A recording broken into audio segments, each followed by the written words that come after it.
आणि डुकरही होते मग काही तुम्हाला औषधाची गरज नाही. बरोबर आहे.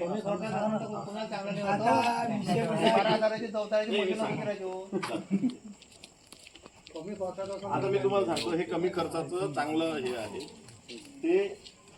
आता पहिलेच सांगतो, ऐकून घ्या पहिले शांततेत. रेकमेंड नाही आहे हे, तुमच्यासारख्या शेतकऱ्यांना वापरून आम्हाला सांगितलं.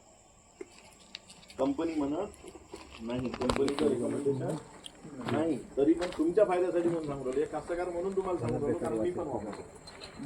ठीक आहे. आता तुम्ही म्हणा तुमची शेती पुढे आहे, माझी शेती खैर हे इथं पोर आहे, मी कोणाला विचारतो, चला मी टाकून देतो. मी पण वापरतो, मलाही या गोष्टीचा त्रास आहे. ठीक आहे, कारण मी पहाडाच्या बाजूने जंगलाच्या बाजूने, त्याच्यामुळं ह्या सगळ्या गोष्टी आहेत. तर किटाझिन हे नावाचं औषध वापरायचं. एकरी 400 ml याचा डोज आहे. आपण आपल्या हिशोबाने वापरा. याचा वास इतका उग्र आहे तर तुमच्या हाताला जर लागलं तर तुम्ही जेवत नाही 4 दिवस आणि घरातले जेवत नाही 4 दिवस. इतका उग्र वास आहे. म्हणून याला डायरेक्ट हात लावायचा नाही. रेतीत मिक्स करा, चिंध्या घ्या, चिंधीत याच्यात भिजवून टाकून द्यायच्या पाण्यात, किंवा पुऱ्यानं जरी फवारा जरी केला तरीही 8 ते 10 दिवस तरी काही तुमच्या शेतात डुकरं रोई काही येत. धुऱ्यानं फवारा केला तरीही चालतं, गवतावर जरी फवारलं तरीही चालतं. आपल्याला फक्त वास नाही आला पाहिजे. चिंध्या भरून टाकलं म्हणजे कसं आहे, तिथं पडली राहते. डुकरं आले, कारण डुकरं कसे खाली बांध करून येते ना. आता तिथं बांधतो म्हटलं तर आपण वर तर बांधावं, ते खालून निघावं. त्याच्यापेक्षा जमिनीवर जर का तुम्ही व्यवस्था करू शकले, जमिनीवर जर याचा फवारा करू शकले तर चांगली गोष्ट. गवत राहते, गवतावर पडलं राहिलं तरी वास येते. जर कोणाला पाहायचं असेल तर उघडतो, वास पाहून घ्या.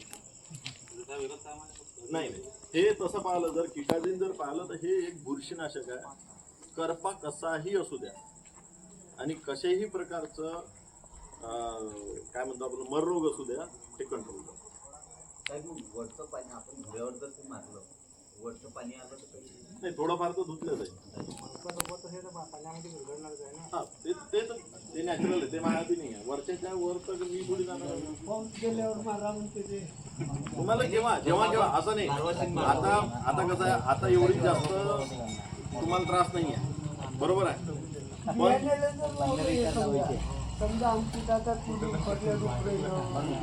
चालते लावलं.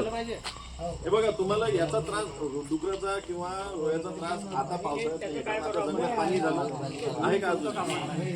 कारण तुमचं जंगल जवळ, बरोबर आहे, येते.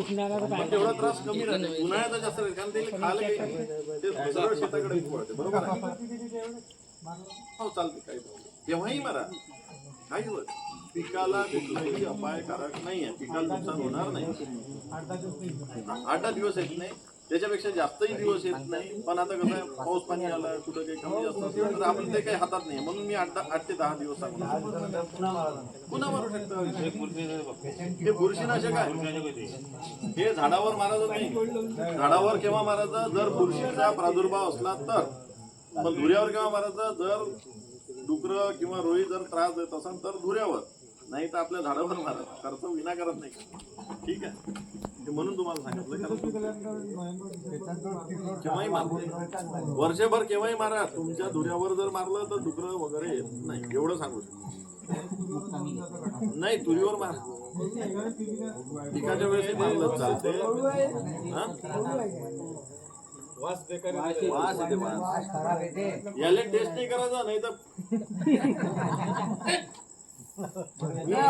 मी तिकडे जेवला तर तुम्ही इकडे आपलं इकडे असं नका करू. नाही तर कोण सांगितलं, साहेबांना सांगितलं, हेच साहेब आहे. नाही, चांगली गोष्ट आहे, समजणं चांगली गोष्ट आहे. समजदार कास्तकार हे सगळ्यात मोठी गोष्ट आहे. नाही तर काही ठिकाणचे कास्तकार कसं भावनेत घेऊन जाते, तसं करू नका. डुकरासाठी बघा, जनावर कुठलेही असेल तर वास जर घाण येत असेल तर तिथे जा, बरोबर आहे.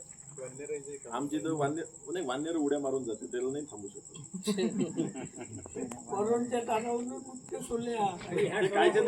वानर त्याला नाही आपलं जवळ काही. पण जे काही जमिनीवरून जाणारा प्राणी आहे, समजा साप बिंदू असंही असेल तर तोही जात नाही. आम्ही आमच्या घराच्या शेतात घर आहे, खोपडी आहे, त्याच्या आजूबाजूने हेच मारतो.